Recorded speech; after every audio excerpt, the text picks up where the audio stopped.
taip ir aš arba mano proto stadija. Tai jau nebėra dualu ir nors šitame pasaulyje šitas kūnas, šitas aš gali kažką daryti, gali kalbėti ir gali funkcionuoti, tačiau aš savęs nebe tapatinu su tuo, kas yra čia ir man nebėra nieko, kas būtų gera ar blogo, kas būtų aukšta ar žema, moralu ar nemoralu.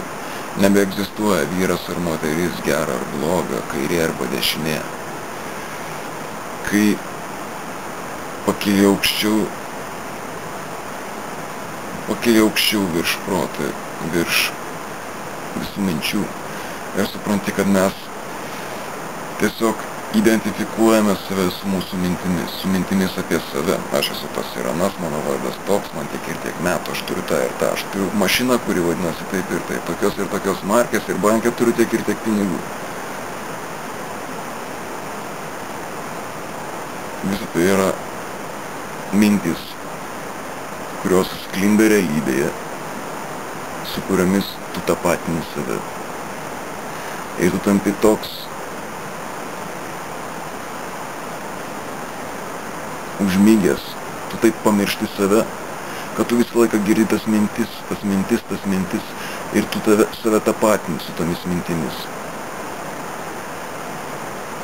Save tapatini su iliuzija, kuri visuomet keičiasi, visuomet gauni kažką daugiau ir esi laimingas. O, super, turiu daugiau pinigų. Visuomet prarandi kažką ir tau sukelia skausmą, kurio pasekoje imi bijot. Imi bijot prarast save, savo kūną, imi bijot mirties. Ir kai mirtis ateina, jeigu turi baimės mirties, jeigu bijai mirties, mirtis tave nužudys. Nužudys tą iliuziją, su kuria tu tapatini save. Ir tai sukels skausmą, nes tai yra iliuzijos skausmas, tai yra ego skausmas.